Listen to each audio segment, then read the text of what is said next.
Samantala, isang mahalagang hakbang po para sa pagpapaunlad ng kabataan ang opisyal na pagbubukas ng Kauna-Unahang Binmaley Teen Center na magsisilbing ligtas at malikhaing espasyo para sa mga kabataang Binmalenyan.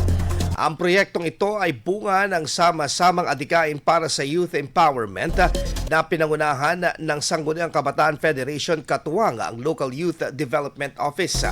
Naging posible ang pagtatatag ng nasabing pasilidad sa pamamagitan ng suporta ng lokal na pamahalaan bilang patuloy na suporta para sa sektor ng kabataan.